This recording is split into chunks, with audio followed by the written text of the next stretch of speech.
she hit me like that, I be like, why you so fine? Gotta make you mine.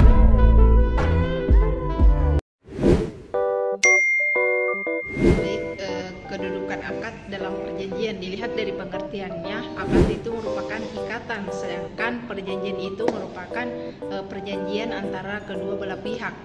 Nah, kedudukan akad dalam perjanjian yaitu akad memiliki kedudukan yang sangat penting dalam suatu perjanjian.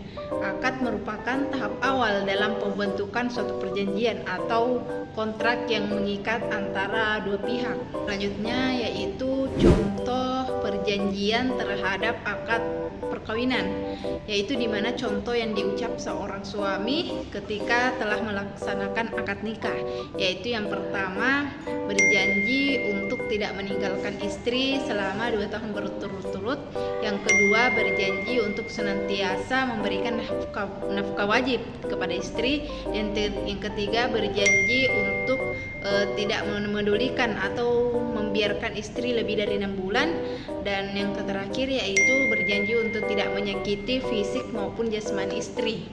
Nah, jadi akad dan perjanjian itu sangat berkaitan, karena di mana seseorang telah mengucapkan akad, maka di situ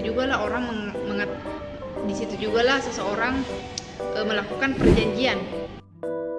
Baik, saya akan menjelaskan beberapa faktor yang menjadi kekuatan akad dalam suatu perjanjian. Terdapat 5 faktor. Yang pertama yaitu konsensual, di mana suatu perjanjian akan dianggap sah dan mengikat ketika terjadi kesepakatan di antara kedua belah pihak. Kesepakatan ini dapat berupa penawaran dan penerimaan yang jelas dan tegas. Yang kedua yaitu kesesuaian dengan hukum. Sebuah perjanjian harus memenuhi persyaratan hukum, karena suatu perjanjian atau kesepakatan itu akan dianggap sah ketika memenuhi syarat dan rukunnya. Di antara syarat dan rukunnya yaitu ijab kabul, pelaku kontrak, dan adanya tujuan dari diadakannya kesepakatan tersebut. Adapun faktor yang ketiga yaitu kepatuhan. Kekuatan akad dalam perjanjian terletak pada sejauh mana kedua belah pihak memenuhi kewajiban yang telah disepakati bersama dalam suatu kesepakatan itu. Faktor yang keempat yaitu adanya kepastian. Sebelum memulai suatu perjanjian, maka diharuskan kedua belah pihak mengetahui apa sebenarnya tujuan diadakannya suatu akad dan apakah akad tersebut memiliki keuntungan bagi kedua belah pihak.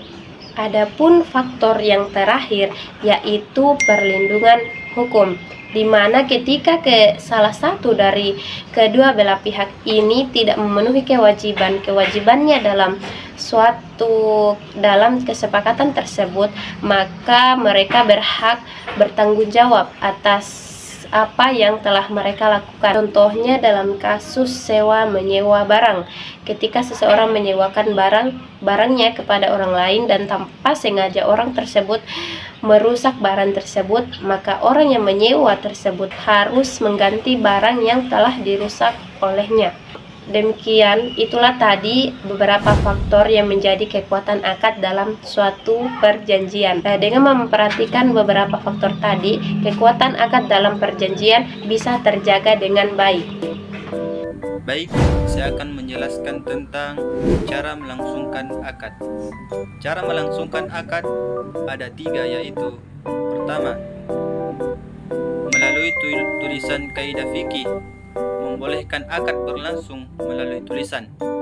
Hal ini dapat terjadi ketika pihak pertama dan pihak kedua akad berbeda lokasi. Dimudahkan dengan era digital, akad dapat terjadi kapanpun. Dan yang kedua adalah isyarat akad. Isyarat akad juga dapat berlangsung dengan cara isyarat. Pengguna isyarat ini hanya dapat dilakukan oleh orang yang bisu atau berkebutuhan khusus. Menurut kaidah fikih, al-isyarah al-mahmudah lil aksari kal bayan bil lisan. Bagi orang yang bisu, isyarat itu seperti lisan. Dan yang ketiga ialah ad-dilalah. Dilalah adalah perilaku yang berkeinginan untuk melakukan suatu transaksi.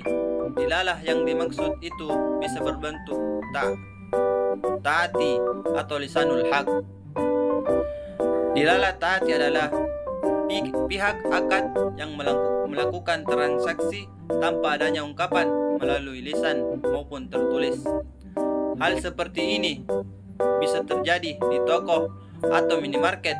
Pembeli mengambil barang dan langsung dibayar ke kasir tanpa adanya ijab dan qabul sebelumnya. B. Dilalah lisanul haq. Dilalah lisanul haq adalah akad yang dilakukan secara lisan, tidak disertai dengan tulisan. Saya akan menjelaskan tentang asas pelaksanaan akad. Yang pertama, sukarela ikhtiari, bahwa setiap akad dilakukan atas kehendak para pihak, terhindar dari keterpaksaan karena tekanan salah satu pihak atau ke pihak lain. Yang kedua, amanah, menepati janji, mengacu pada kewajiban seseorang untuk memenuhi komitmen atau janji yang telah dibuat. Yang ketiga, kehati-hatian, ihtiyati, itu merujuk pada sikap berhati-hati dan berwaspada dalam mengambil keputusan atau tindakan. Yang keempat, luzum, tidak berubah, bahwa setiap akad dilakukan tidak dapat diubah kecuali terdapat syarat-syarat yang spesifik seperti hubungan mahram pada kedua pasal tersebut. Nah, yang kelima, saling menguntungkan, merujuk pada hubungan atau interaksi yang memberikan manfaat atau keuntungan bagi semua pihak. Akan menjelaskan tentang kesepakatan para pihak, kecakapan para pihak, dan sebab halal. Apa yang dimaksud dengan kesepakatan para pihak? Kesepakatan para pihak berarti ada persesuaian kehendak yang bebas antara para pihak mengenai hal-hal pokok yang diinginkan dalam perjanjian.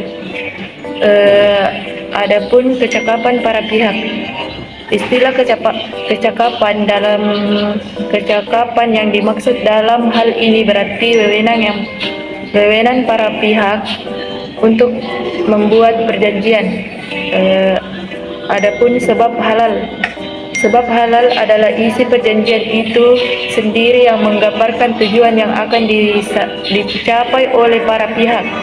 Isi dari perjanjian itu tidak bertentangan dengan undang-undang, kesusilaan maupun dengan ketertiban umum.